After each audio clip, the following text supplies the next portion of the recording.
அருள் வழங்கும் தூதர் மகான்களுடன் கொள்ளும் தொடர்பின் விளைவு. ஆத்மீக அனுபூதி அடைந்த முனிவர் ஒருவரது முன்னிலையில் வசிப்பது சாதகன் ஒருவனுக்கு மிக விரைவான ஆத்மீக முன்னேற்றத்தை அளிக்கிறதென்று உலகில் உள்ள எல்லா மகான்களும் அறிவித்துள்ளார்கள். அது மன அமைதி, தூய்மை ஆகியவற்றை தூண்டி உண்மையான பொருளுக்கு மதிப்பளிக்கும் மனப்பாங்கை நமக்களித்து புலன்களின் கவர்ச்சிக்கு வசப்படும் தன்மையை அறவே துடைத்து நம்மை புது வேகத்துடன் ஆத்மீக துறையில் ஈடுபடும்படி செய்கிறது. மேலும் அவர்களை முறையாக அணுகினால் எல்லா மகான்களும் உண்மையில் ஒன்றுபட்டவரே என்ற உண்மையையும் நாம் அறியும்படி செய்வார்கள். இதனால்தான் ஆத்மானுபூதியை நாடும் உண்மையான சாதகன் ஒருவன் பல்வேறு மகான்களுடன் தொடர்பு கொள்வது அவசியம்.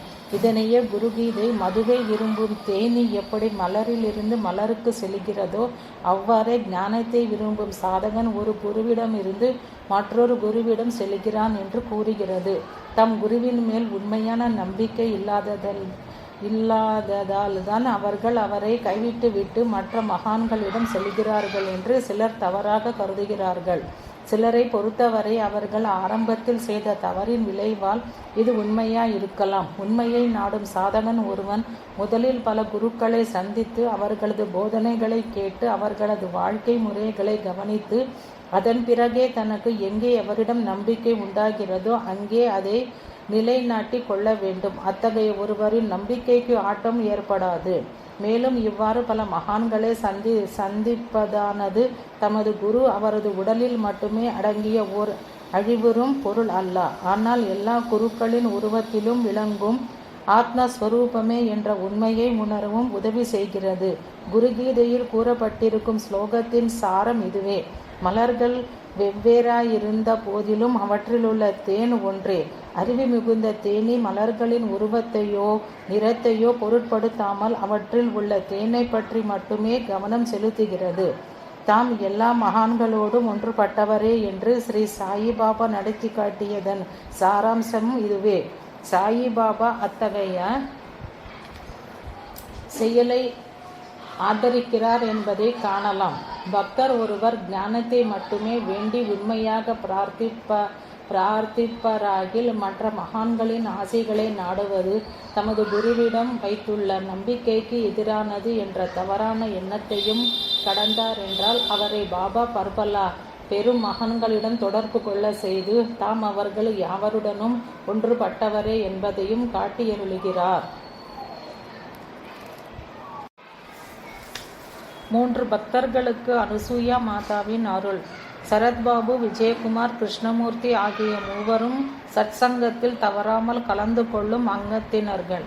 இம்மூவரும் 1976ஆம் ஆண்டு அலகாபாத்தில் நடந்த கும்பமேளாவை பார்க்க விரும்பினர். போகும் வழியில் நாகப்பூரில் ஹசரத் தாஜுதீன் பாபாவின் சமாதியை தரிசித்து பர்தாசிங்காவை சேர்ந்த நாகப்பூரில் இருந்து 20 மைல்கள் தொலைவில் உள்ளது விதேகா ஸ்ரீ அனசூயா மாதாவையும் தரிசிக்க விரும்பினர். எங்கள் கூட்டத்தை சேர்ந்த எல்லோரும் எல்லா மகான்களையும் பாபாவின் சொரூபமாகவே கருதுகின்றனர். அவர்களை பார்க்க போகும் முன்னர் பாபாவை பிரார்த்திப்பார்கள். அதன்படியே மூவரும் பாபாவை வழிபட்ட பிறகு நாகப்பூருக்கு புறப்பட்டனர். அவர்களுக்கு வெற்றி கிட்டும் என்று வாழ்த்தி பாபா அவர்களுக்கு முன்னால் சென்று தேவையான எல்லா ஏற்பாடுகளையும் செய்வார் என்று உறுதி கூறினேன்.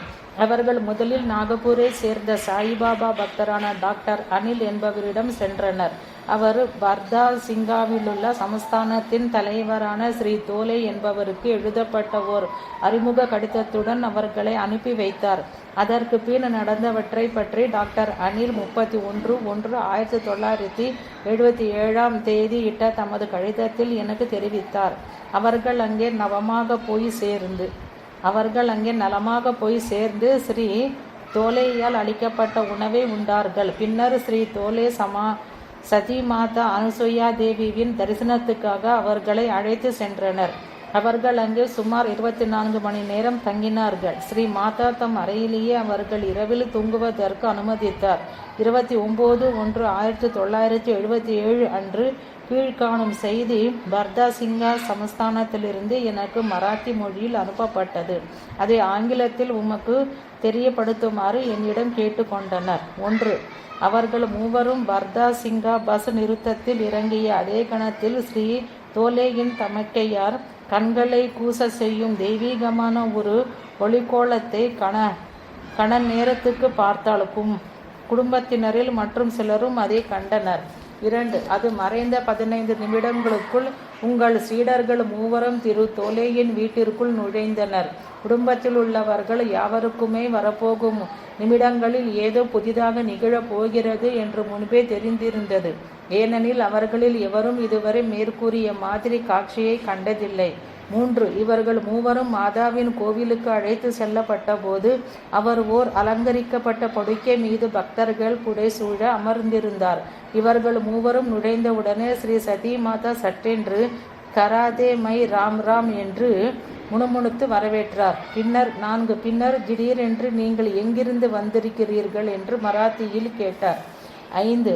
அம்மூவருக்கும் மராத்திய மொழி புரியவில்லையாதலால் அவரே உங்களுக்கு தெய்வசக்தி உதவி செய்கிறது, அதனால தான் கடவுள் இந்த சந்தர்ப்பத்தை உங்களுக்கு அருளியுள்ளார் என்று பதிலளித்தார். தங்களது சாதனைகள் நிறைவு செய்வதற்கு உதவும்படி அவர்கள் மாதாவிடம் வேண்டிக் கொண்டனர். அவர், நீங்கள் பஜனை செய்கிறீர்கள், ஆனால் நீங்கள் கதறுவது ஆண்டவனை அசைக்க முடியவில்லை என்றார். ஸ்ரீ தோலேயின் மூலமாக குறிக்கோளை அடைவதற்கு தாங்கள் என்ன செய்ய வேண்டும் என்று கேட்டனர். ஸ்ரீ மாதா, ஒன்று சேர்ந்து நடவுங்கள் அல்லது குருநாதரின் மொழிகளை கண்டிப்புடன் பின்பற்றுங்கள் என்றார். பின்னர் திருமூர்த்திகள் மாதா உண்மையில் யார் என்று துணிவுடன் கேட்டனர். ஸ்ரீ மாதா அனசூயா உலகெங்கிலும் பிரசித்தி பெற்றவள். அந்த சக்கியுகத்தை சேர்ந்த அதே அனுசூயா தான் இங்கே இருக்கிறாள் என்றார். பின்னர் இம்மூவரும் தங்கள் குருவை மாஸ்டர் என்று அழைப்பதாக முணுமுணுத்து மாஸ்டர் மாஸ்டர் மாஸ்டர் கடவுளே என்ற வார்த்தைகளுடன் தனது உமிழ்நீரை விரல்களால் எடுத்து புருவ மத்தியில் இட்டு கொண்டார். கடைசியாக உமது இம்மூன்று சீடர்களும் சாயிபாபாவின் புகைப்படத்தையும் உம்முடைய புகைப்படத்தையும் மாதாவுக்கு முன்னால் படுக்கையின் மேல் வைத்தனர். அதை அவர் கைகளால் எடுத்து முக்கியமாக உமது புகைப்படத்தை 2-3 முறைகள் நாவால் தொட்டார். ரிஷி 2 ரிஷிகள், ஒருவர் குதிரை மேல் என்று கூறினார். அந்த படத்தை புடவைக்கு அடியில் இரவு முழுவதும் மூடி வைத்திருந்தார். அவர் 2 புகைப்படங்களையும் நீண்ட நேரம் பார்த்தவாறே இருந்தார். ஸ்ரீ தோலேயின் வீட்டில் 3 இளைஞர்களும் வந்து சேர்வதற்கு சற்று முன் அவரது சகோதரி கண்ட அதிசயமான ஒளிக்கோலம் ஸ்ரீ சாயிபாபாவே என்பது என் கருத்து. அனுசூயா மாதா தம் பண்டே காலத்திய அனுசூயாதான் என்று வெளிப்படுத்திய செயல் இதுவரை எவராலும் அவரிடமிருந்து வெளிக்கொணர இயலாத ஒரு புதுமை என்று என்னிடம் கூறப்பட்டது. இவை அனைத்தும் அனுசூயா மாதாவின் மூலமாக பாபாவின் அருள் அவர்களை அடைந்ததையே குறிக்கிறது.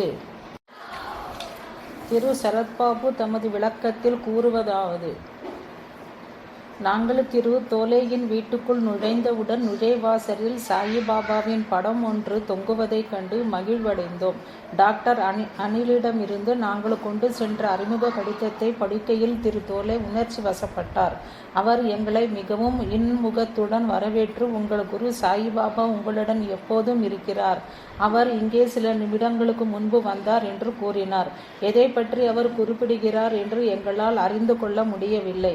பிறகு தாங்கள் அவர் வீட்டிற்கு வருவதற்கு 10 நிமிடங்களுக்கு முன்பு ஒரு நீல நிறமான பிரகாசமான ஒளியை வீட்டிலுள் யாவரும் 2 நிமிடங்களுக்கு வெரந்தாவில் பின்னால் நாங்கள் வந்து நின்ற அதே இடத்தில் வெகு தெளிவாக கண்டனர் என்று கூறி எங்களை வியப்பில் ஆழ்த்தினார். மற்ற கிராம மக்கள் யாவரும் இரவு 8:30 மணிக்கு விளக்குகளை அணைத்து விட்டிருந்தனர்.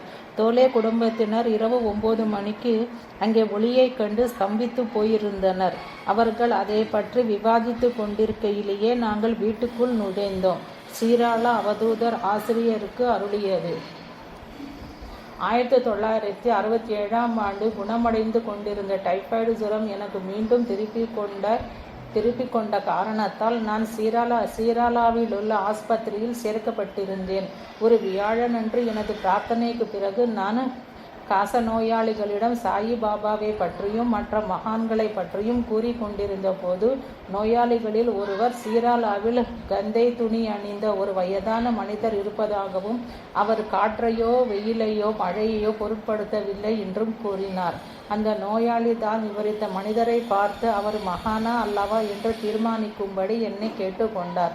பாபா என்னை உயிரோடு வாழும் பெரிய மகான் ஒருவரிடம் செலுத்துவதற்காகத்தான் இம்மாதிரி என்னை நோயுறும்படி செய்தாரோ என்று என் மனதில் உடனடியாக தோன்றியது. உடனே என்னை பார்க்க வந்த என் நண்பரிடம் அன்றே என்னை அவரிடம் அழைத்து செல்லும்படி கூறினேன்.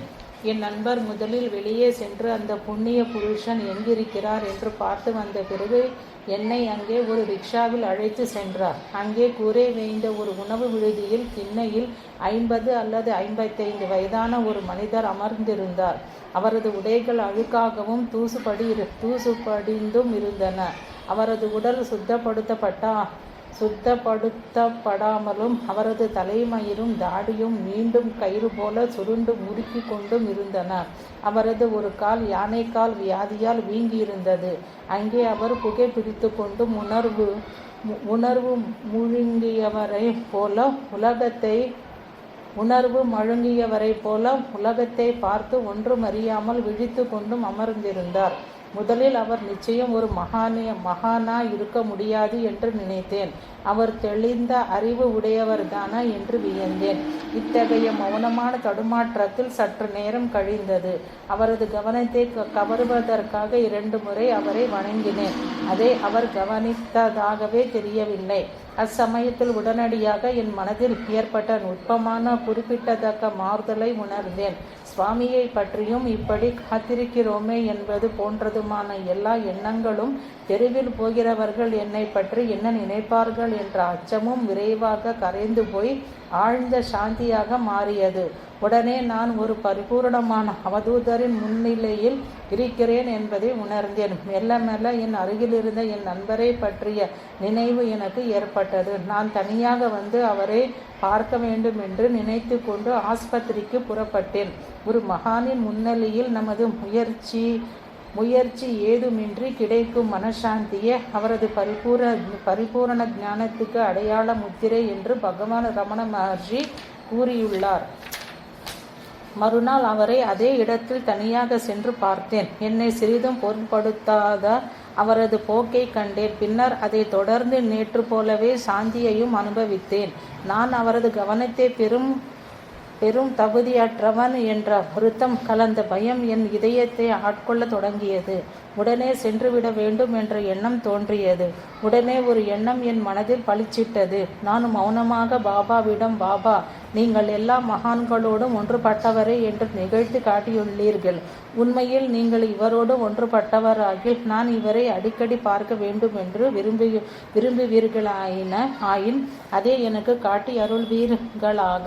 நான் உங்கள் திவ்ய நாமத்தை 100 முறைகள் மௌனமாக ஜபிப்பேன். அதை முடிப்பதற்குள் இந்த மகான் நான் கேட்காமலேயே ஏதாவது தந்தால் நாம் உன்னுடையவனாய் இருப்பது போலவே அவருக்கும் உரியவன் என்று கொள்வேன் என்று பிரார்த்தித்தேன். நான் 40 முறைகள் ஜபித்து முடித்ததும் அந்த மகான் நிமிர்ந்து அமர்ந்து தமது சட்டை பையில் இருந்த ஒரு சிகரெட்டையும் தீப்பெட்டியையும் எடுத்தார். புகைப்பிடி என்றார். என் வாழ்க்கையில் அதற்கு முன் நான் புகை பிடித்ததே இல்லை. இப்போதும் நான் புகைப்பிடிக்க தயாராக இருக்கவில்லை. நான் வேண்டாம் என்று கூற இருக்கையில் அவரது அருளுக்கு அடையாளமாக ஏதாகிலும் அவர் தர வேண்டும் என்று பிரார்த்தனை செய்தது நான் தான் என்பதும், அவரை பாபாவாக நினைத்தேன் என்பதும் எனக்கு உறைந்தது. அருளுக்கு அறிகுறியாக அவர் அளிக்க ஏற்படும் ஒன்றை எப்படி மறுப்பது? அதை எடுத்து புகைப்பிடித்தேன். உடனே அவர் இன்னொரு சிகரெட்டை அளிக்க அதையும் புகைத்தேன். இதற்கிடையில் உணவு விடுதிக்காரர் வெளியே வந்து சுவாமிக்கு என்ன வேண்டும் என்று கேட்டார். இந்த சுவாமிக்கு இட்லி, மிளகாய் பொடி, சட்னி எல்லாம் பரிமாறு என்று என்னை சுட்டிக்காட்டி கூறினார். ஒரு கணத்தில் பரிமாறுபவர் அதை அவரிடம் அளிக்க அந்த சுவாமி அதை என்னிடம் கொடுத்தார். நான் பீதி அடைந்தேன். டைபாய்டு சுரம் திருப்பிக் கொண்ட 9வது நாளில் இத்தகைய உணவை உண்ணுதல் முறையாகுமா? இருந்தும் என் உணர்வுகள் அந்த சுவாமியின் மூலமாக பாபாவே உன்னுடன் தொடர்பு கொள்கிறார் என்ற உனது நம்பிக்கைக்கு இது ஒரு சோதனை என்று எச்சரித்தன. உடனே எனக்கு கொடுத்ததே உண்டு விட்டேன். பிறகு தோசை, உப்புமா, ஒரு டம்ளர் பால் முதலியவை வந்தன. பின்னர் 2 கட்டு சிகரெட்டுகள் கொடுக்கப்பட்டன. அவை அனைத்தையும் புகைத்தேன். அப்போது மணி பிற்பகல் 3:45 ஆகிவிட்டது. பிற்பகல் 4 மணிக்கு டாக்டர் வரும்போது நான் ஆஸ்பத்திரியில் இருக்க வேண்டும். இந்த எண்ணம் என் மனதில் தோன்றிய உடனே, சுவாமி, நீ போகலாம் சுவாமி என்றார். ரிக்ஷாவில் ஆஸ்பத்திரிக்கு திரும்பி கொண்டிருக்கையில் நான் அன்று என்ன தின்றேன் என்பதை பற்றி டாக்டரிடம் கூற வேண்டுமா வேண்டாமா என்று தீர்மானிக்க முடியவில்லை. இரவு 10 மணி வரை காத்து பார்த்த பிறகு அவசியமானால் அதை சொல்லலாம் என்று முடிவுக்கு வந்தேன். அதிசயப்படும் வண்ணம் அதன் பிறகு சுரமே இருக்கவில்லை. நான் கேட்டதற்கும் மேலாகவே தனது அருளை மேலான முறையில் விளக்கி காட்டியுள்ளார் பாபா என்பது தெளிவாயிற்று. அதற்கு பின் 5 ஆண்டுகளுக்கு என்னால் முடிந்த அளவு அடிக்கடி அந்த சுவாமியை சென்று தரிசித்தேன். இவ்வாறு நான் ஷிரடியில் பல ஆண்டுகளுடன் முன் பிரார்த்தித்து கொண்டபடி மேலும் ஒரு பெரிய மகானின் தரிசனத்தை அளித்தருளினார் பாபா. பாபாவின் பிரியத்துக்கும் பாத்திரமான ஒருவர் மற்ற எல்லா மகான்களுக்கும் பிரியமானவராகத்தான் இருப்பார் என்று இப்போது நிச்சயமாக நம்புகிறேன். அவதூத வெங்கைய சுவாமியும் சிவட்டம் அம்மாவும். ஸ்ரீ பி. சுப்பராமையா சில ஆண்டுகளாகவே சாயிபாபாவிடம் பக்தி கொண்டிருக்கிறார். ஒருமுறை அவர் அவதூத வெங்கைய சுவாமி என்ற பெயர் கொண்ட பெரும் மகானை தரிசித்து தன் வீட்டிற்கு எழுந்தருளுமாறு அழைத்தார். இப்பொழுது இல்லை, பிறகு பார்ப்போம் என்றார் அவர். 1977ஆம் ஆண்டில் இந்த புத்தகத்தின் தெலுங்கு பதிப்பின் 13வது பாராயணத்தை சுப்பராமையா புனித குரு பூர்ணிமை சமயத்தில் பூர்த்தி செய்தார். மிகவும் ஆச்சரியப்பட்டத்தக்க விதத்தில் அந்த சுவாமி குரு பூர்ணிமைக்கு முதல் நாள் அவரது வீட்டுக்கு வந்து அங்கே புனித அக்னியை ஏற்றி அந்த குடும்பத்தை ஆசீர்வதித்தார். அன்றைய தினம் அங்கிருந்த சாயி பக்தர்கள் யாவரும் காலை 6 மணியிலிருந்து மாலை 6 மணி வரை திருமதி சுப்பம்மா என்பவரின் வீட்டில் இடைவிடாது பஜனை செய்து கொண்டிருந்தனர். அதிலும் அவதூத சுவாமி அரை மணி நேரம் கலந்து கொண்டு சிறப்பித்தார். தவிர சுப்பராமையாவால் அளிக்கப்பட்ட விருந்தோம்பலையும் அவர் ஏற்றார். அவரது நெருங்கிய பக்தர்கள் அவரது வழக்கத்திற்கு விரோதமான செய்களை கண்டு வியந்தனர். இது சாயிபாபாவின் அருளை என்பதை தவிர வேறு எவ்விதத்திலும் இதர் விளக்கம் கூற முடியாது. இந்த பக்தர் தமது மற்றொரு அனுபவத்தை எனக்கு எழுதினார். 1980ஆம் ஆண்டு பிப்ரவரி மாதம் 9ஆம் தேதியன்று சிவட்டம் மேற்கு கோதாவரி ஜில்லா தணுகுவுக்கு அருகிலுள்ளது அம்மாவாகிய திகம்பரியான் அவதூதரை தரிசித்தேன். நான் அங்கு போய் சேர்ந்தபோது அம்மா கதவுகளை மூடிக்கொண்டு தம் அறையில் இருந்தார். நாங்கள் சென்ற 3 நிமிஷங்களில் அவர் உள்ளே இருந்து சாயிபாபாவின் பெயரை உரக்க 3 முறை கூவினார். சாயிபாபாவுடன் தொடர்பு கொண்ட நாங்கள் வந்துள்ளோம் என்பதை பற்றிய தமது அதிசய அறிவை எங்களுக்கு வெளிப்படுத்தினார். எந்த பெயரையும் அம்மா உரக்க உச்சரிப்பது தாம் கேட்டதில்லை என்று பின்னர் பக்தர்கள் கூறினார்கள். அவர் மூடிய அறையில் இருந்தாலும் கூட அவரது முன்னிலையில் சக்தியை நாம் உணர முடியும் என்று நீங்கள் கூறிய கூற்றின் உண்மை இந்த அனுபவத்தின் மூலம் எனக்கு தெளிவாயிற்று. அவர் வெளியே வந்தபோது எங்களது பெயரையோ உம்மோடு எங்களுக்குள்ள தொடர்பையோ நாங்கள் வெளிப்படுத்தவில்லை. எனினும் நாங்கள் அவரிடம் விடை பெற்று கொண்ட போது அவர் ஒரு பொட்டலம் பிரசாதத்தை கொடுத்து அதை எவருக்கோ அளிக்கும்படி சைகை செய்தார். ஹைதராபாத்தில் உள்ள எங்கள் நண்பருக்கு அளிக்க வேண்டுமா என வினவினோம். இல்லை என்று சைகை செய்தார். உங்களது பெயரை நான் மொழிந்த போது அன்பு கலந்த மகிழ்ச்சியால் ஒளிர்ந்த முகத்தோடு அதை ஆமோதித்தார். நாங்கள் உம்மிடமிருந்து வந்துள்ளோம் என்பதை அவர் அறிந்து கொண்டது விந்தையே. அக்கல்கோட்டு சுவாமி கேட்ட பால். சாயிபாபா நீண்ட நாட்களுக்கு முன் வாழ்ந்த மகான்களின் ஆசிகளையும் நமக்கு பெற்று தந்து அவர்களோடு தாம் ஒன்றுபட்டவரே என்பதை உறுதிப்படுத்துகிறார். அக்கல்கோட்டு சுவாமி சமர்த்தரோடு தாம் ஒன்றுபட்டவர் என்பதை சாயிபாபா நடத்தி காட்டியுள்ளார் என்பதை ஏற்கனவே கண்டோம். இன்றும் கூட அவர்களுக்கிடையே ஏதோ சிறப்பான சம்பந்தம் உள்ளது என்பதை கீழ்வரும் சம்பவங்கள் காட்டுகின்றன. திருமதி வெங்கடரத்னம்மா தமது அனுபவத்தை குறிப்பிடுகிறார். எனது மகன் சரத்பாபு அவனது ஆசிரியர் ஸ்ரீ பரத்வாஜா எழுதிய ஸ்ரீ அக்கல்கோட்டு மகாராஜின் சரிதத்தின் கையெழுத்து பிரதி ஒன்றை கொண்டு வந்தான். அந்த சரிதத்தை படித்து நகல் எடுத்தால் எனக்கு மனசாந்தி கிடைக்கும் என்று அவன் கூறினான். எனவே நான் பக்தி ஸ்ரத்தையோடு அதை நகல் எடுக்க தொடங்கினேன். சில நாட்களுக்கு பிறகு ஒரு நாள் இரவு எனக்கு தெளிவான கனவு ஒன்று ஏற்பட்டது. நீண்ட கைகளும் அசாதாரணமான உயரமும் கொண்ட வேஷ்டி அணிந்த சாது ஒருவர் தோன்றினார். அவரது ஒரு கையில் பித்தளை செம்பு ஒன்றை வைத்து கொண்டிருந்தார். கனவில் அவர்தான் அக்கல்கோட்டு மகாராஜ் என்ற தெளிவான உணர்வு எனக்கு இருந்தது. அவர் தமக்கு ஒரு சேர் பால் கொடுக்கும்படி கேட்டார். நான் அவருக்கு ஒரு சேர் பால் கொடுக்க வேண்டி இருக்கிறது என்று தெளிவாக கூறினார். அடுத்த கணம் நான் விழித்து கொண்டேன். அதுவரை மகாராஜின் புகைப்படத்தை பார்க்கும் வாய்ப்பு எனக்கு கிட்டவில்லை. பின்னால் நான் அதை பார்த்தபோது நான் கனவில் கண்ட உருவமும் அதுவும் முற்றிலும் ஒத்திருப்பதைக் கண்டு வியப்பும் மகிழ்வும் அடைந்தேன். ஆனால் அவர் எதற்காக பால் கேட்டார் என்று என்னால் புரிந்து கொள்ள முடியவில்லை. ஏனெனில் மகாராஜுக்கோ பாபாவுக்கோ எதுவும் அளிப்பதாக நான் வேண்டுதல் செய்து கொள்ளவே இல்லை. எனது கனவை பற்றி ஸ்ரீ பரத்வாஜாவிடம் தெரிவித்த போது அடுத்த வியாழக்கிழமை என்று பாபாவுக்கு பாலை அர்ப்பணிக்கும்படி கூறி நாம் அறியாத ஏதோ காரணம் இருக்கலாம் என்றார்.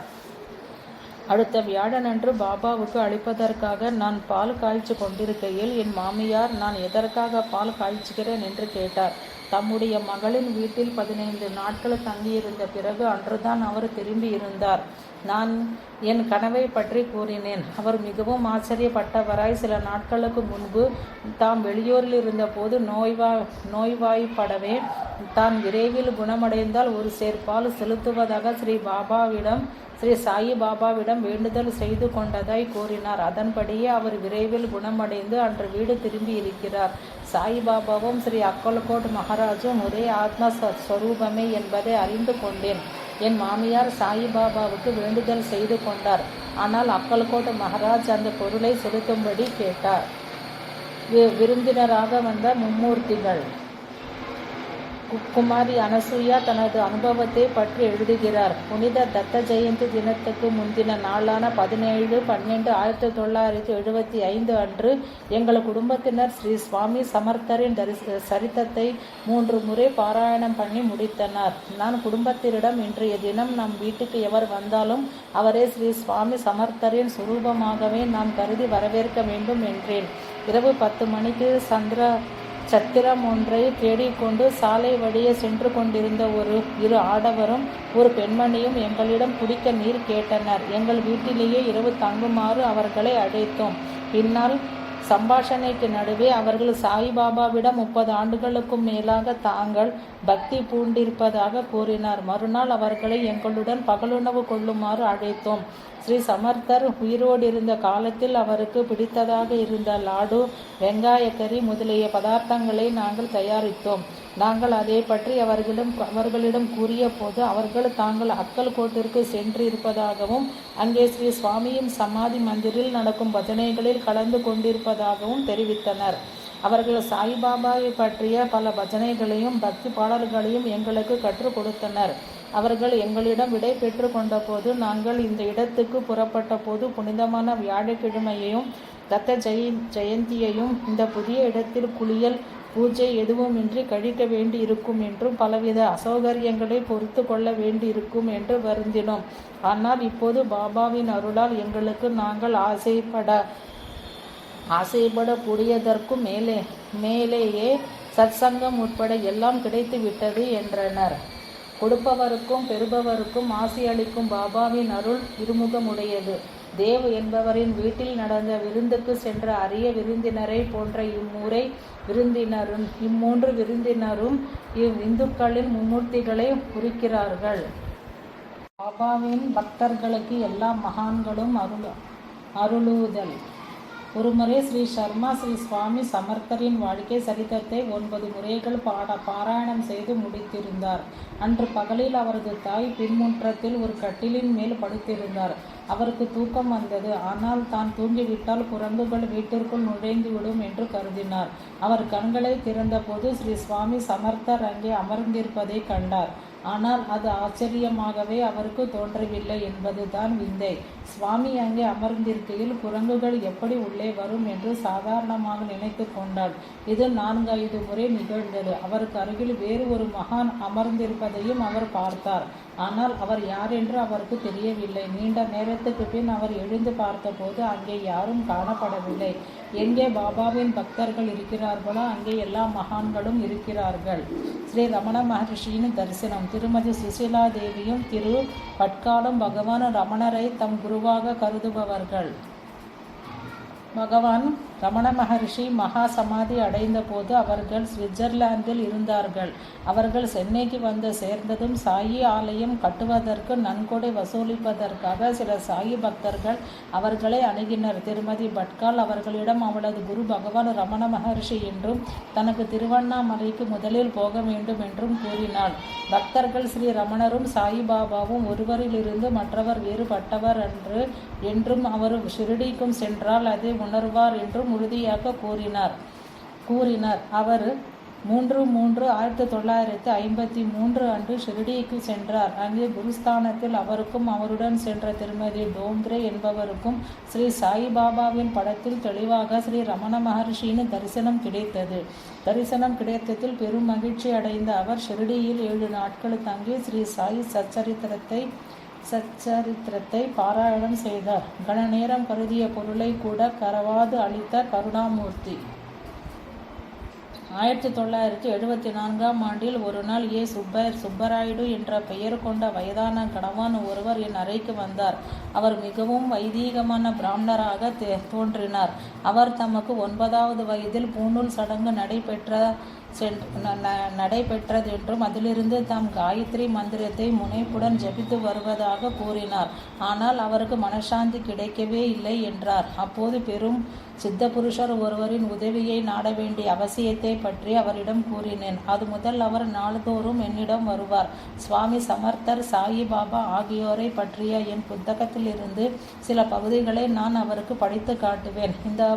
இந்த பக்தி மிகுந்த பாராயணம் அவரிடம் தேவையான மாற்றத்தை ஏற்படுத்தியது. சுவாமி சமர்த்தர் தமது உடைமைகளான ஜபமாலை, பாதுகைகள் முதலியவற்றை அவரது சிஷ்யருக்கு அளித்த நிகழ்ச்சியை பற்றி படித்து காட்டினேன்.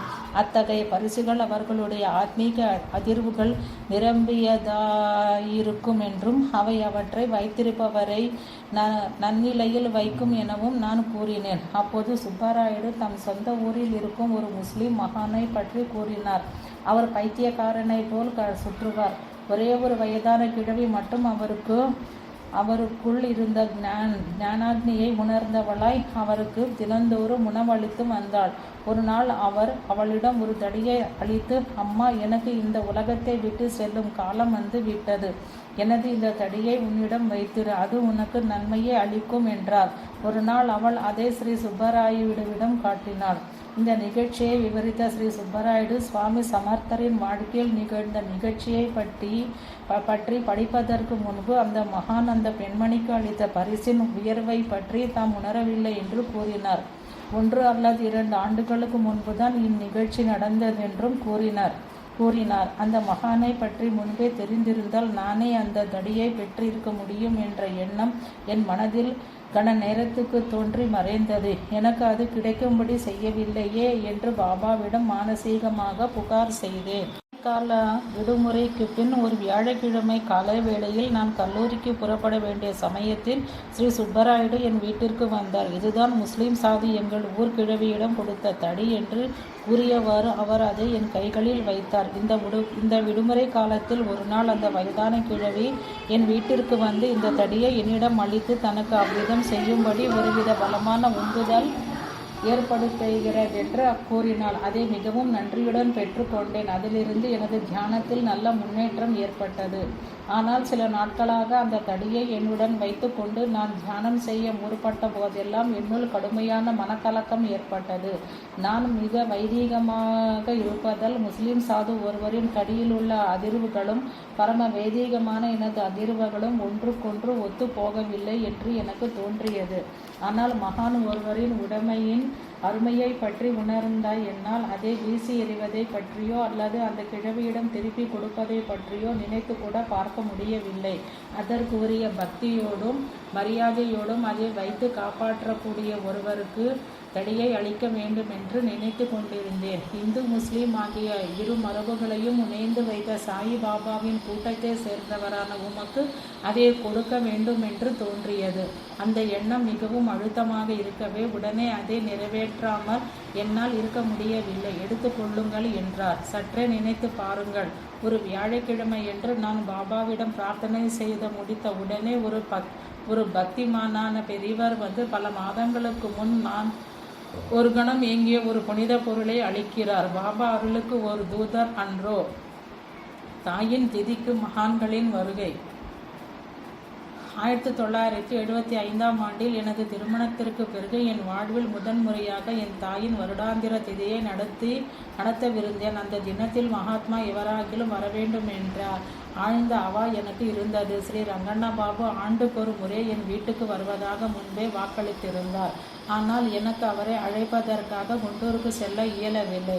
சடங்குக்கு முந்தைய இரவு சாயிபாபாவிடம் எனது விருப்பத்தை தெரிவித்து கொண்டேன். மறுநாள் விடிகாலையிலேயே எவரோ என் வீட்டு கதவை தட்டினார். திறந்தவுடன் அங்கே ஸ்ரீ ரங்கண்ணா பாபு நிற்பதை கண்டேன். அது பாபாவின் லீலையே என்று காட்டுவதை போல் அவருடன் சில சாயிபாபா பக்தர்களும் இருந்தனர். தவிர ஹரிஹரை சேர்ந்த ஸ்ரீ சமர்த்த நாராயண் மகாராஜ் என்ற மகான் அருகில் இருந்த வாக்காடு என்ற கிராமத்தில் அப்போதுதான் ஒரு யாகத்தை நிறைவேற்றி முடித்திருந்தார். ஸ்ரீ ரங்கண்ணா பாபுவுடன் அவரிடம் சென்று அவருக்கும் பிக்ஷை அளித்தேன். இவ்வாறாக அந்த புனித நாளில் ஒன்றுக்கும் பதில் 2 மகன்களுக்கு உணவளிக்கும் பேறு பெற்றேன். விஜயகுமார் தம்பதிகளின் அனுபவம். எங்களது சத்சங்கத்தை சேர்ந்த ஸ்ரீ விஜயகுமார் எழுதுகிறார். சமீபத்தில் சில மாதங்களாக நானும் என் மனைவியும் தினமும் 2 அல்லது 3 மணி நேரம் பாபாவை வழிபட்டும் தியானம் செய்து வந்தோம். 1979ஆம் ஆண்டு அக்டோபர் மாதம் 10ஆம் தேதியன்று பார்த்தா சிங்காவை சேர்ந்த ஸ்ரீ சதி அனுசூயா மாதாவை தரிசித்தோம். எங்களை கண்டவுடன் அவர் சாயி சாயி என்று முணுமுணுத்தார். இரவு 10 மணிக்கு நாங்கள் எங்களுடன் வந்தவரிடம் எங்களுக்கு மராத்தி மொழி தெரியாதாகையால் வித்யா நகரிலுள்ள எங்கள் சத்சங்கத்துக்கும் அங்கே கட்டப்படும் சாயி கோயிலுக்கும் அவரது வாசிகளை வேண்டும்படி கேட்டுக்கொண்டோம். நீங்கள் அவரிடம் மானசீகமாக வேண்டிக் கொண்டாலே அம்மா பதிலளிப்பாள் என்றார் அவர். நாங்கள் அவ்வாறே செய்ய ஸ்ரீ மாதா புது கோயில் கட்டப்படுகிறது, நீங்கள் அங்கே பஜனை செய்வீர்கள் என்றார். பின்னர் எனது குருவின் மேலுள்ள நம்பிக்கை வளர வேண்டும் என்று மௌனமாக பிரார்த்திக்க அவர் ஒரு அவதூதர் ஆவார் என்றார். சாயிபாபா எங்களது குருநாதர் இருவரின் படங்களையும் அன்போடு மடியில் வைத்து கொண்டு அவற்றை தர மறுத்துவிட்டார். இறுதியில் மாலையில் பூசாரி ஒரு வழியாக அவற்றை பெற்று தந்தார். அந்த புகைப்படங்களை மடியில் வைத்திருக்கையில் அம்மா மறைபொருளில் மர்ஜாவோ இறந்து போ என்றார். திரும்புவதற்கு அவரது அனுமதியை கேட்டபோது தமது கையை எனது தோள்மேல் போட்டுக்கொண்டு கிராமத்தில் சுற்றினார். ஓர் இடத்தில் நின்று தம்மை சுமந்து கொண்டு செல்லுமாறு கூறினார். நான் அவ்வாறே செய்தேன். பின்னர் எங்களுக்கு புறப்பட அனுமதி அளித்தார்.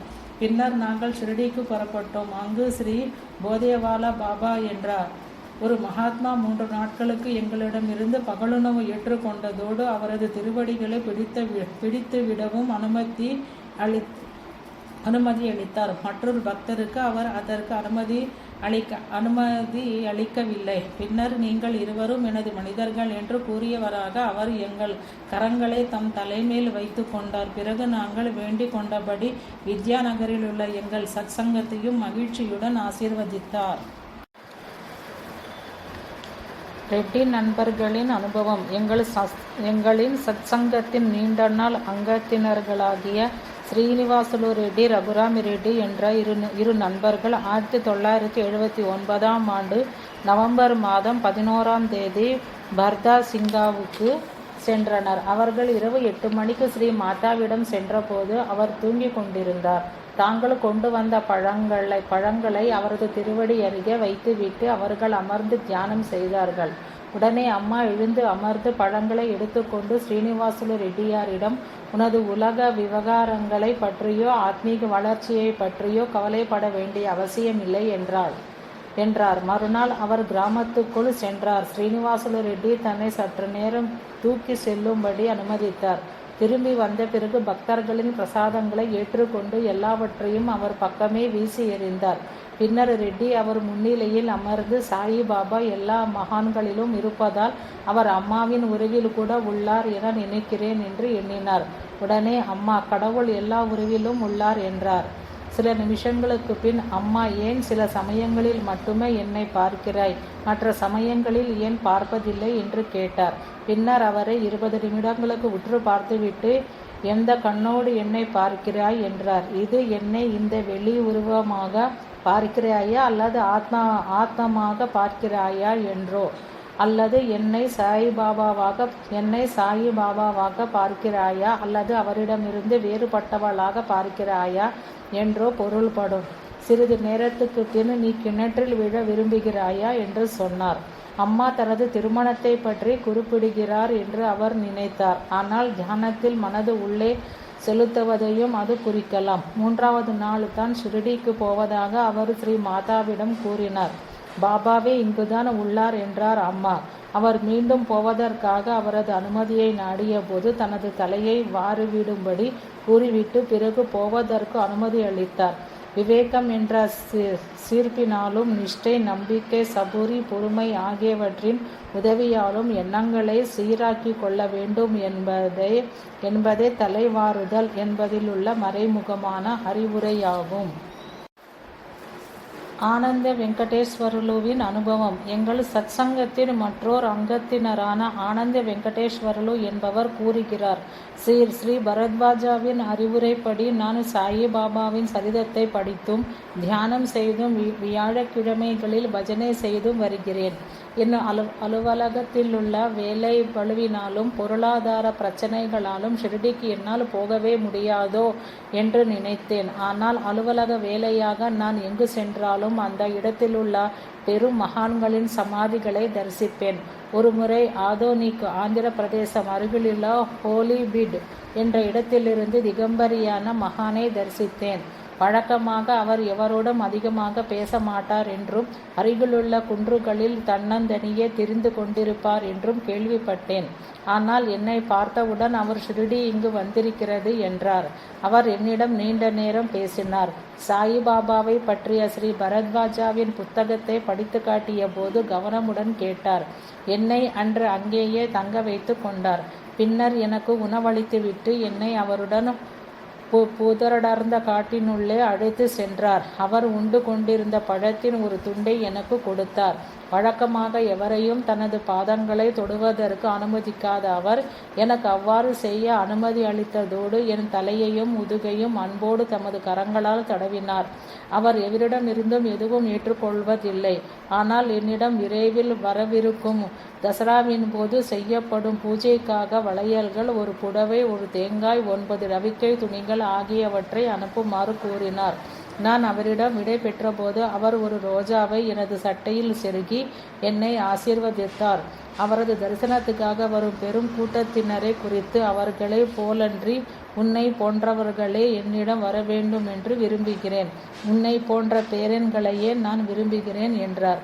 என்னை அவர் விசேஷமாக நடத்தியதைக் கண்டு மற்றவர்கள் வியந்தார்கள்.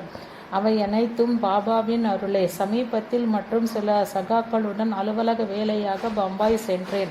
அங்கே அவர்கள், உனது நீண்ட நாள் ஆசைப்படி நீ ஷிரடிக்கு சென்று ஒரு வாரத்தில் நமது தலைமை செயலகத்துக்கு திரும்பி வரலாம். நாங்கள் உன் வேலையையும் கவனித்துக் கொள்கிறோம் என்றார். அதன்படியே ஷிரடி, மாணிக்கநகர், கணேஷ்புரி ஆகிய இடங்களையும், கல்யாணியில் உள்ள ஹசரத் ஹாஜி மிலாங் பாபாவின் சமாதியையும், பம்பாயில் உள்ள ஹாஜி வாலி பாபாவின் சமாதியையும் தரிசித்தேன். ஷிரடியில் நான் பாபாவின் சரித்திரத்தை படித்துவிட்டு பாபாவின் சமாதியை வலம் வந்தேன். சமாதியை வணங்கிய போதெல்லாம் பல யோகிகள் தம் சூக்ஷ்ம சரீரத்தில் சமாதியை சுற்றும் காட்சியை கண்டேன். ஸ்ரீ பைத்தான் பாபா என்ற மகான் ஒருவர் என்னிடம் நீண்ட நேரம் பேசி கொண்டிருந்து விட்டு, இப்போது உனக்கு திருப்திதானே என்று கேட்டு என்னை ஆசீர்வதித்தார். ஸ்ரீ போதேவாலா பாபா என்ற மகான் கருணையோடு என்னிடமிருந்து தேநீர் பெற்று தாம் பாதி பருகிவிட்டு மீதியை எனக்கு அளித்தார். பின்னர் நான் கணேஷ்புரிக்கு சென்றேன். அதிர்ஷ்டவசமாக அன்று ஸ்ரீ நித்யானந்த மகாராஜின் மகா சமாதி தினமாக இருந்தது.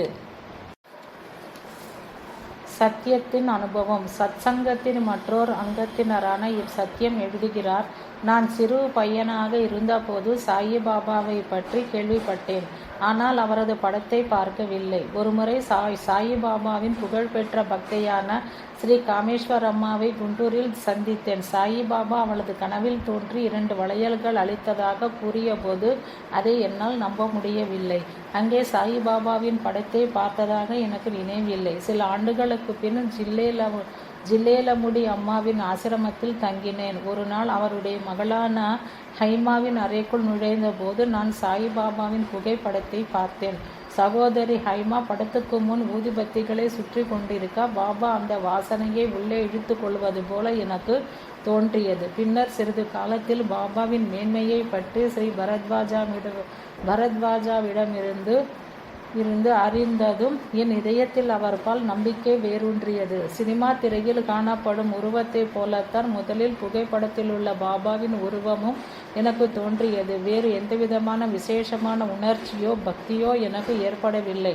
பின்னர் ஸ்ரீ பரத்வாஜாவிடம் கொண்ட தொடர்பினால் உண்மையான ஆத்மீக வாழ்க்கையை பற்றி அறிந்து கொண்ட பின் எனக்கு மகாத்மாக்களின் பால் அன்பு கலந்த மதிப்பு தோன்றியது. அது முதல் எனது பூஜை அறையில் பாபாவின் படம் ஒன்றை வைத்துக்கொண்டு அவரது சரித்திரத்தையும் படிக்க ஆரம்பித்தேன். விரைவிலேயே எனது குடும்பத்தின் எதிர்காலத்தை பற்றி கவலையுற்றிருந்த என் மனம் பெரும் சாந்தியை அடைந்தது. முன்பிருந்த நம்பிக்கை இழந்த நிலை மாறி எனது வாழ்க்கைக்கு ஒரு நிச்சயமான நோக்கம் ஏற்பட்டது. எனது வழிபாடுகளை தொடர்ந்து செய்து வர எனக்கு பல்வேறு மகான்களின் தொடர்பு கிட்டியது. 1975ஆம் ஆண்டு நான் ஸ்ரீ பரத்வாஜாவை முதன்முறையாக சந்தித்து அவரது வழிபாடுகளில் கலந்து கொண்டேன். அவரிடம் நான் விடை பெற்று கொண்ட போது ஸ்ரீ சாயிபாபாவின் சமாதியிலிருந்து எடுக்கப்பட்ட காவி நிற துணியொன்றை அவர் எனக்கு அளித்தார். ஒரு சமயம் ஹரிஹரை சேர்ந்த நாராயண் மகாராஜ் வித்யாநகருக்கு வந்து சத்சங்கத்தினரை ஆசீர்வதித்தார் என்று அறிய வந்தேன். நானும் அங்கிருந்திருந்தால் அவரை பார்த்திருக்கலாமே என்று நினைத்தேன். அடுத்த முறை நான் வித்யாநகருக்கு சென்றபோது அதே மகான் அருகிலுள்ள கிராமத்துக்கு வந்து ஸ்ரீ பரத்வாஜாவுக்காக ஒரு காரை அனுப்பினார். நானும் அவரை பார்க்க சென்றவர்களோடு கலந்து கொண்டு அவரது ஆசைகளை பெற்றேன். பாபா எனது ஆசையை நிறைவேற்றினார் என்பதை உணர்ந்தேன். ஸ்ரீ ரங்கண்ண பாபு அடுத்த ஆண்டில் வித்யாநகருக்கு வந்தபோது நான் 1 மாதத்துக்கும் மேலாக டைபாய்டு சுரத்தால் படுத்தவனாக அங்கிருக்கும்படி நேரிட்டது. அவர் ஸ்ரீராமனிடம் எனது ஆரோக்கியத்துக்காக பிரார்த்தித்து தமது தட்டிலிருந்து எனக்கு 3 கவளம் சாதமும் கொடுத்து என்னுடன் வைத்திருக்குமாறு 3 பைசா நாணயம் ஒன்றும் அளித்தார். விரைவிலேயே நான் நலமடைந்தேன். 1976ஆம் ஆண்டில் என் குருநாதர் பரத்வாஜாவுடன் முதன்முறையாக ஷிரடிக்கு சென்றேன். அங்கே எனக்கு ஸ்ரீ மார்த்தாண்ட மஹராஜ், ஸ்ரீ சாயி சரணானந்தாஜி, ஸ்ரீ பைத்தான் பாபா, ஸ்ரீ போதேவாலா பாபா ஆகியோரின் ஆசிகள் கிடைத்தன. பெருமளவில் மற்ற சாதுக்களுக்கு நான் பிக்ஷையளித்த போது பின்கூறிய 2 மகான்களும் கருணை கூர்ந்து அவர்களுடன் சேர்ந்து எனது பிக்ஷையை ஏற்றுக்கொண்டனர். பின்னால் நான் ஸ்ரீ வெங்கைய சுவாமியை 2 முறை தரிசித்தேன். அவர் கருணை கூர்ந்து தம்மை சிறிது தூரம் தூக்கி செல்லுமாறு என்னை அனுமதித்தார். எவரும் தன்னை தொட அனுமதிக்காதவரான அவர் நாங்கள் அவரை குளிப்பாட்ட வேண்டுமென்று விரும்பினார். பின் எங்களது கோரிக்கைகளை ஒரு காகிதத்தில் எழுதும்படி கூறி தமது பெருவிரல் முத்திரையை அதன் மேல் வைத்து ஆசீர்வதித்தார். பின்னால் நான் காலஞ்சென்ற ராமக்கா அவதூதரை தரிசித்தேன். கடப்பாவை சேர்ந்த இந்த அவதூதர் நான் அளித்த சோடாக்களையும் சிகரெட்டுகளையும் கருணை கூர்ந்து ஏற்றுக்கொண்டார். வழக்கமாக தம் முன்னிலையில் தங்க எவரையும் அனுமதிப்பதில்லை. ஆனால் அவர் தம் முன்னிலையில் சிறிது நேரம் தியானம் செய்ய என்னை அனுமதித்தார். 1979ஆம் ஆண்டு செப்டம்பர் மாதத்தில் நான் ஹோலிபிட் என்ற இடத்தை சேர்ந்த திகம்பரியான மகானை தரிசித்தேன். அவருக்கு மாலை அணிவிக்கவும் அவரது திருவடிகளை தொடவும் அவர் அனுமதித்தார். நான் 3/4 மணி நேரம் பஜனை செய்த போது மிகவும் கவனத்தோடு கேட்டார். நான் தியானம் செய்தபோது அவரும் தியானத்தில் அமர்ந்தார். அன்றிரவு எனக்கு உணவளித்து அவருடனேயே தங்க அனுமதித்தார். மறுநாள் காலை எனக்கு சாயி பாபாவின் பூரண அருள் இருப்பதாக உறுதி கூறி ஆசியளித்து போக விடையளித்தார். 1980ஆம் ஆண்டு ஏப்ரல் மாதம் 6ஆம் தேதியன்று நான் திகம்பரியான சிவட்டம் அம்மாவை தரிசித்து அவரது முன்னிலையில் சுமார் 3 மணி நேரம் தியானம் செய்தேன். பாபாவின் அருளே எனக்கு இத்தகைய நல்வாய்ப்புகளை அளித்தது என்பதை நன்கு உணர்கிறேன். கல்லூரி மாணவர் திரு பி. முரளியின் கூற்று. எங்கள் சத்சங்கத்துக்கு நாள்தோறும் வரும் இவ்வூர் கல்லூரி மாணவரான பி. முரளி எழுதுகிறார். எனக்கு மகான்களின் தரிசனம் கிடைக்கவில்லையே என்று நீண்ட நாட்களாக நான் மகிழ்ச்சி குன்றியவனாக இருந்தேன். குறிப்பாக ஸ்ரீ ரங்கண்ண பாபுவை தரிசிக்க வேண்டும் என்று நான் ஆசைப்பட்டு பாபாவிடம் அதற்காக பிரார்த்தித்தேன். 1979ஆம் ஆண்டு ஜனவரி 30ஆம் தேதியன்று எங்கள் கல்லூரியின் மாணவர் சங்கம் குண்டூரில் நடக்கும் மாணவர் கூட்டத்தில் கலந்து கொள்ள போகும் குழுவில் நானும் சேர்ந்து கொள்ள வேண்டும் என்று விரும்பியது. ஸ்ரீ ரங்கண்ண பாபுவை தரிசிக்க அது ஒரு நல்ல வாய்ப்பு. ஆதலால் நான் உடனே இசைந்தேன். எனது நண்பன் ஒருவருடன் சென்று அவரை தரிசித்தேன். அவருக்கு மாலை அணித்து விட்டு அவரது திருவடிகளை பிடித்து விட்டவாறே அமர்ந்தோம். அவ்வாறு செய்ய அவர் எங்களை அனுமதித்தது அவரது வழக்கத்துக்கு விரோதமான செயல். அவர் இரத்தம் அழுத்த நோயால் துன்பப்பட்டு கொண்டிருந்ததால் உள்ளூர் பக்தர்கள் எங்களிடம் பேச வேண்டாம் என்று அவரை தடுத்தனர். எனினும் மகிழ்ச்சியாக அவர் எங்களோடு பேசிக்கொண்டே இருந்தார். அவர் தாம் வித்யாநகருக்கு வந்ததை பற்றி கூறிவிட்டு வித்யாநகரில் ஒரு கோயில் கட்டப்படும் என்றும் பெரும் மகான்கள் அங்கு வருவார்கள் என்றும் பரத்வாஜாவிடம் கூறினேன். ஸ்ரீராமனின் வாக்குப்படியே கோயில் உருப்பெற்று வருகிறது. கற்சுவர்கள் கட்டும் வேலை முடிந்து விட்டது. நீங்கள் அணையா விளக்கும் அங்கே வைத்திருக்கிறீர்கள். எல்லாம் நல்லபடியாகவே நடந்து வருகிறது. கட்டிடத்துக்கு இன்னும் பல்லாயிரக்கணக்கான ரூபாய்கள் தேவைப்படுகின்றன. ஆனால் அது விரைவில் முடிந்துவிடும். ஸ்ரீராமனின் உத்தரவுப்படி நான் 5 ரூபாய்களும் 1 பைசாவும் கோயிலுக்கு அளித்தேன் என்றார். வித்யாநகரில் நடப்பதை பற்றி எல்லாம் எப்படி அவ்வளவு தெளிவாக அவர் அறிந்துள்ளார் என்று நாங்கள் வியந்தோம். பின்னர் அவர் பூஜையில் வைத்து கொள்வதற்காக எங்கள் இருவருக்கும் ஆளுக்கு 2 பைசாக்கள் கொடுத்தார். திரும்பும் வழியில் ஜில்லேலமுடி அம்மாவையும் சீரால அவதூதரின் சமாதியையும் தரிசித்தோம். 24/11/1979 அன்று எனக்கு ஸ்ரீ வெங்கைய சுவாமியின் தரிசனமும் கிடைத்தது. திரு பி. வி. தாமோதரனின் அனுபவம்.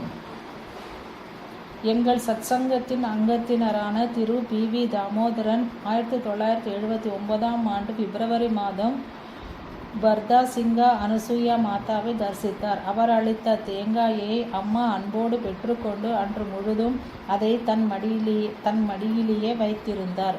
அவர் பாபாவின் சரித்திரத்தை படித்து கொண்டே இருந்தபோது மாதா தம் பார்வையை அவர் மேலேயே நாட்டியிருந்தார். அன்று இரவு தமது அறையிலேயே படுத்து கொள்ளும்படி அவரை அனுமதித்தார். நடுவில் விழித்து கொள்ளும் போதெல்லாம் அம்மா தன்னையே கண் கொட்டாமல் நோக்கியபடி இருப்பதை கண்டார் அவர். மறுநாள் காலை அம்மாவின் திருவடிகளை பிடித்துவிட வேண்டும் என்ற ஆவல் அவரது இதயத்தில் எழுந்தவுடனே அம்மா அவர் முன்னால் தம் கால்களை நீட்டினார். சுமார் 1 மணி நேரத்துக்கு அவரால் இப்பணியை செய்ய முடிந்தது. திரும்புவதற்கு அவரது அனுமதியை கேட்டபோது அம்மா அவரோடு நீண்ட தூரம் வந்து வழி அனுப்பினார்.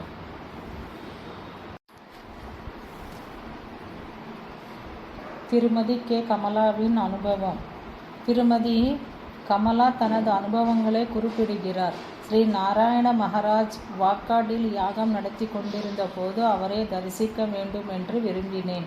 இரவு வெகு நேரம் வரை பாபாவின் சரித்திரத்தை படித்து கொண்டே இருந்தேன். மறுநாள் விடிகாலையில் குளித்துவிட்டு ஸ்ரீ நாராயண மகாராஜுக்கும் அவரது மனைவிக்கும் என்று 2 மாலைகள் கட்டினேன். பின்னர் பாபாவுக்கு பூஜை செய்து 2 வாழைப்பழங்களை நிவேதனம் செய்தேன். பூஜை முடிந்த பின்னும் நான் பழங்களை தொட்டபோது எனக்கு மின்சார அதிர்ச்சி ஏற்பட்டதை போல உணர்ந்தேன். பாபாவின் படத்தை தவிர மற்ற எதுவும் தெரியவில்லை. அப்போது படத்திலிருந்து நான் ஒரு பழத்தை எடுத்துக்கொண்டு விட்டேன். இன்னொரு பழத்தை ஸ்ரீ நாராயண மகாராஜுக்கு கொடு என்ற குரல் கேட்டது. நீங்கள் நிஜமாகவே நான் கொடுத்த பழத்தை எடுத்து கொண்டீர்களா என்று நான் கேட்டபோது மீண்டும் அதே சொற்களை கேட்டேன். அப்போது 2 பழங்களில் ஒன்று மறைந்து விட்டிருந்ததை கவனித்தேன். நான் அதை தேடி பார்த்தேன், ஆனால் எங்கும் காணப்படவில்லை. அப்போது விடிகாலை 4 மணி. நான் கூறாமலேயே ஸ்ரீ நாராயண மகாராஜ் எனது அனுபவத்தை உறுதிப்படுத்த வேண்டும் என்று விரும்பினேன்.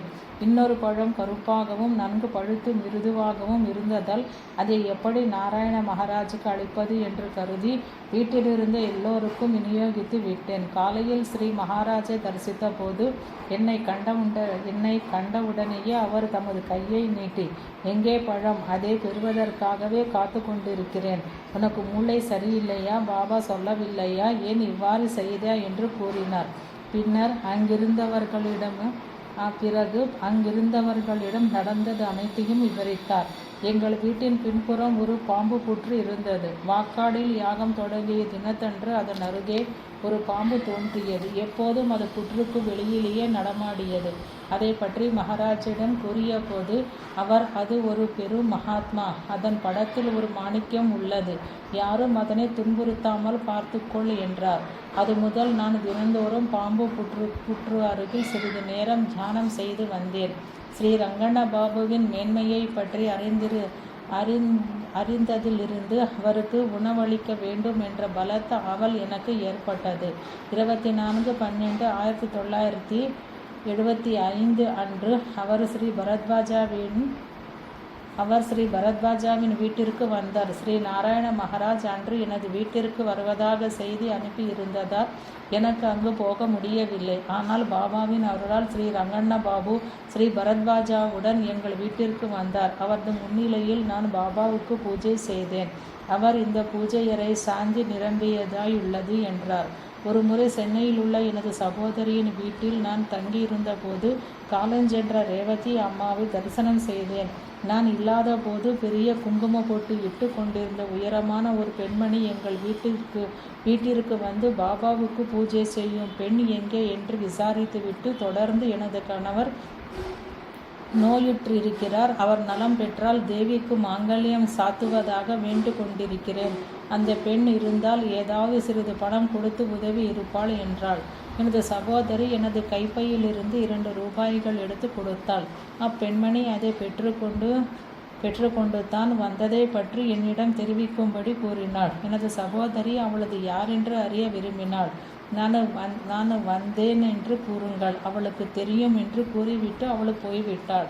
என் சகோதரி வீட்டை விட்டு வெளியே வந்து பார்த்தபோது அந்த பெண்மணி எங்குமே காணப்படவில்லை. அண்டை அயலார்கள் எவருக்கும் நான் சாய்பாபாவை பூஜை செய்வது தெரியாது. இந்த அனுபவத்தை ஸ்ரீ பரத்வாஜாவிடம் விவரித்த போது அவர், நீ எங்கே போனாலும் பாபா உன்னுடன் இருக்கிறார், உனது வழிபாடுகளை தொடர்ந்து செய் என்றார். ஒரு நாள் இரவு 9:30 மணி வரை பாபாவின் சரித்திரத்தை படித்துவிட்டு தூங்கி போனேன். எனது கனவில் என் வீட்டிற்கு முன்னால் ஒரு துளசி செடியை கண்டேன். அதனுடைய வேர்கள் பூமிக்கு மேல் வந்திருப்பதை கண்ட நான் அவற்றை பூமிக்குள்ளே அழுத்த முயன்றேன். திடீரென்று ஒரு மனிதரின் பாதங்களை கண்டேன். கண்களை உயர்த்தி பார்த்தபோது பாபா நிற்பதை கண்டேன். உடனே நான் அவரது திருவடிகளை கழுவிவிட்டு அவரை வணங்கினேன். அவர் அருகில் இருந்த மரத்திலிருந்து சில மலர்களை பறித்து ஆசியளிக்கு முகமாக என் தலைமேல் வைத்தார். பின்னர் அவர் எங்கள் வீட்டிற்குள் நுழைந்து அமர்ந்து, எனக்காக வாசற் கதவுக்கு தொங்கவிடும் திரையொன்று செய்து வருவாயா என்றார். நான் என் சகோதரியிடம், உன்னிடம் உபயோகப்படுத்தாமல் வைத்திருக்கும் திரையை ஏன் கொடுக்கக்கூடாது என்று கூறினேன். அவள், பாபாவுக்கு என்றால் நீ விரைவாக தயாரிப்பாய், எனவே நீ புதிதாகவே ஒன்றை தயாரித்து அவருக்கு அளி என்றாள். அப்போது பாபா மீண்டும் தமது சொற்களை திரும்ப கூறினார். அவர் வீட்டை விட்டு புறப்பட்ட போது நானும் அவரை சிறிது தூரம் சென்று வழி அனுப்பினேன். அவர் மீண்டும் மீண்டும் திரும்பி பார்த்து கைகளை அசைத்து கொண்டே சென்றார். பின்னர் காவி நிறத்தில் கதவு திரை ஒன்றை தயாரித்து வித்யா நகரிலுள்ள சத்சங்கத்து கூடத்துக்கு அளித்தேன். ஒரு முறை ஜில்லேலமுடி அம்மான் எல்லோருக்கு வந்தார். ஸ்ரீ பரத்வாஜா அம்மாவை தரிசிக்கும்படியும் அதற்கு முன்பு 1/2 மணி நேரம் தியானம் செய்யும்படியும் எனக்கு செய்தி அனுப்பினார். முதலில் எனது பெற்றோர்கள் என்னை அனுப்புவதற்கு விரும்பவில்லை. நான் மௌனமாக வெளியே நிலா ஒளியில் 2 மணி நேரம் தியானம் செய்துவிட்டு படுக்க சென்றேன். மறுநாள் விடிகாலை எனது பெற்றோர்கள் என்னை எழுப்பி நான் போவதற்கு ஏற்பாடுகள் செய்தனர். முதலில் நான் என் குருநாதரிடம் சென்று அவரது ஆசிகளை பெற்றுக்கொண்டு அம்மாவின் தரிசனத்துக்காக புறப்பட்டு கொண்டிருந்த சத்சங்க குழுவினருடன் சேர்த்து கொண்டேன். சேர்ந்து கொண்டேன். நெல்லூரில் பக்தர்கள் கூட்டம் மிக அதிகமாக இருக்கவே முதலில் நாங்கள் அம்மாவை தரிசனம் செய்த உடனேயே எங்களை வெளியே அனுப்பிவிட்டனர். நாங்கள் வெளியே தியானத்தில் அமர்ந்து அரை மணி நேரம் ஆனவுடன் அம்மாவே எங்களை வரும்படி செய்தி அனுப்பினார். அவரது முன்னிலையில் சுமார் 1 மணி நேரம் தியானம் செய்தோம். பின்னர் தலுப்பூர் என்றுமிடத்தில் ஸ்ரீ வெங்கைய சுவாமியை தரிசித்தேன். வித்யாநகரில் இருக்கும் என் குருநாதரிடமிருந்து நான் வந்திருப்பதாக கூறிய போது ஸ்ரீ சுவாமி நிமிர்ந்து அமர்ந்து எங்களை ஆசீர்வதித்தார். பகலுணவு நேரத்தில் பக்தர்கள் அவருக்கு கஞ்சியும் நாங்கள் கொண்டு வந்திருந்த பிஸ்கட்டுகளையும் அளித்தார்கள். அவர் அதை தின்றுவிட்டு அதன் ஒரு பகுதியை எங்கள் எல்லோருக்கும் பிரசாதமாக அளித்தார். அவரது முன்னிலையில் 2 மணி நேரம் தியானம் செய்தேன். என்னுள் ஒரு நிரந்தரமான மாற்றம் ஏற்பட்டதை காண்கிறேன். நான் மீண்டும் சென்னைக்கு சென்றபோது ஸ்ரீ ரேவதி அம்மாவை தரிசித்து நான் எனது குருநாதர் ஸ்ரீ பரத்வாஜாவிடமிருந்து வந்திருப்பதாக கூறினேன். அவர் என்னை தம் அறைக்குள் அழைத்து சென்று அவரது மடியில் எனது தலையை சாய்ந்து கொண்டு தாம் வென்று கொண்டிருந்த தாம்பூலத்திலிருந்து சிறிது எனக்கு அளித்தார். தன்னுடன் 10 நாட்கள் தங்கியிருக்குமாறு கூறினார். சில சமயம் எனது இதயத்தில் வலி ஏற்படுவதை பற்றி கூறிய போது அவர் எனக்கு ஒரு பொட்டலம் குங்குமத்தை கொடுத்து நாள்தோறும் அதிலிருந்து சிட்டிக்கையளவு நீரில் கலந்து உண்ணுமாறு கூறினார். இது என்னை முற்றிலும் குணப்படுத்தி விட்டது. மீண்டும் அவரை தரிசிக்க சென்றபோது ஒரு முறை அவர் பல்வேறு புனித தலங்களில் தாம் செய்த ஆத்மீக சாதனைகளை பற்றியும் தமது அனுபவங்களை பற்றியும் கூறினார். பின்னர் தம் முன்னிலையில் சிறிது நேரம் தியானம் செய்யும்படி கூறினார். என்னை அவரது படுக்கையிலேயே படுத்து கொள்ளும்படி அனுமதித்தார். இரவில் வெகு நேரம் வரை ஆத்மீக சாதனைகளை பற்றிய பல விஷயங்களை அவர் சொல்லிக் கொண்டே இருந்தார். மறுநாள் காலை என்னை தம்முடைய பூஜை அறையில் தியானம் புரிய அனுமதித்தார். பின்னர் அவர் மற்ற பக்தர்களிடம் கமலா எனது ஆசிகளை தவிர வேறு எதுவும் வேண்டாததால் அவளை நான் மிகவும் விரும்புகிறேன் என்றார். நான் அவரிடம் விடை பெற்று கொண்டபோது அவர் எனக்கு தமது புகைப்படம் ஒன்றை அளிக்க வேண்டுமென்று விரும்பினேன். பின்னொரு முறை நான் சென்றபோது அவர் தமது புடவை ஒன்றும் ரவிக்கையும் எனக்கு அளித்து இதை போன்ற இடத்தில் உனக்கு ஒரு தனியான மதிப்பு உள்ளது. உனக்கு எப்போதும் எனது ஆசி உண்டு. அதை உணர்ந்து திருப்தியோடு இரு என்று கூறி ஆசீர்வதித்தார். அவர் மகா சமாதி அடைவதற்கு சில தினங்கள் முன்பாக அவரை பார்க்கும்படி நேர்ந்தது. அவர் என்னை ஆசீர்வதித்து உனது குருநாதரிடம் தம் குடும்பத்தோடு வந்து என்னை பார்க்க சொல் என்றார். பின்னால் என் கிராமத்தில் நான் சுரத்தோடு படுத்திருக்கையில் ஏற்பட்ட காட்சியில் ஹிந்து பத்திரிகையில் ரேவதி அம்மா சமாதி அடைந்து விட்டதை பற்றிய அறிவிப்பு ஒன்றை கண்டேன். 4 நாட்களுக்கு பின் எனக்கு சென்னையிலிருந்து வந்த கடிதத்தில் ஹிந்து பத்திரிகையில் அத்தகைய அறிவிப்பு வந்திருந்தது என்ற செய்தியை கண்டேன். விசாரித்து பார்த்தபோது எனக்கு அந்த காட்சி ஏற்பட்ட அதே சமயத்தில்தான் ரேவதி அம்மா உடலை நீத்தினார் என்பதை அறிய வந்தேன். திரு கே.வி. மாணிக்கராவின் அனுபவம். திரு கே.வி. மாணிக்கராவ் எழுதுகிறார். புகழ்பெற்ற சாயி பக்தரான காலஞ்சென்ற ஸ்ரீ பாபட்லா ஹனுமந்தராவின் மாணவனாக இருந்த நான் அவர் மேல் கொண்ட மதிப்பினால் சீராலாவில் இருந்த அச்சகத்திலிருந்து சாய்பாபாவை பற்றிய அவரது புத்தகத்தின் திருத்துவதற்கான பக்கப்படிகளை பேஜ் ப்ரூஃப்ஸ் நாள்தோறும் அவரிடம் எடுத்து செல்வேன். இருந்தும் 1967ஆம் ஆண்டு வரை எனக்கு சாய்பாபா யாரென்றே தெரியாது. அவர் அடிக்கடி நீ பாபாவுக்கு சேவை செய்கிறாய், பாபா உனக்கு நன்மை செய்வார் என்பார். அப்போது அச்சொற்களின் உட்பொருளை நான் உணர்ந்து கொள்ளவில்லை. ஸ்ரீ ஹனுமந்தராவின் சொற்கள் உண்மையாகவே பலித்தன. பாபாவுக்கு சேவை செய்ய ஆரம்பித்த சில மாதங்களிலேயே 1968ஆம் ஆண்டில் எங்கள் குடும்பம் மிகவும் மோசமான பொருளாதார நெருக்கடியில் இருந்தபோது எனக்கு வித்யாநகரில் ஒரு வேலை கிடைத்தது. இருந்தும் அது பாபாவின் அருள் என்பதை நான் உணரவில்லை. ஆனால் இப்போது பாபா தாம் எனக்கு அந்த வேலையை அருளினார் என்பதையும் அதுவும் தமது கோயிலால் புனிதமடைய போவதும் தமது பெயரால் சேவை புரிவதற்கென்று ஒரு கழகம் ஏற்படுத்த வேண்டிய தீர பணியை மேற்கொள்வதற்காக ஸ்ரீ பரத்வாஜா அவர்கள் வந்து தங்க போவதுமாகிய வித்யாநகரிலேயே கிடைக்கும்படி செய்தார் என்பதையும் நன்கு அறிகிறேன். பாபாவின் செயல்கள் ஒவ்வொன்றும் காலக்கிரமத்தில் நிறைவேற்றக்கூடிய பல்வேறு நோக்கங்கள் கொண்டதாயுள்ளன என்பது தெளிவாக தெரிகிறது. வித்யாநகருக்கு வருவதற்கு நீண்ட காலம் முன்பே ஸ்ரீ பரத்வாஜா பாபாவின் வாழ்க்கை சரித்திரத்தை எழுத ஆரம்பித்து விட்டார்.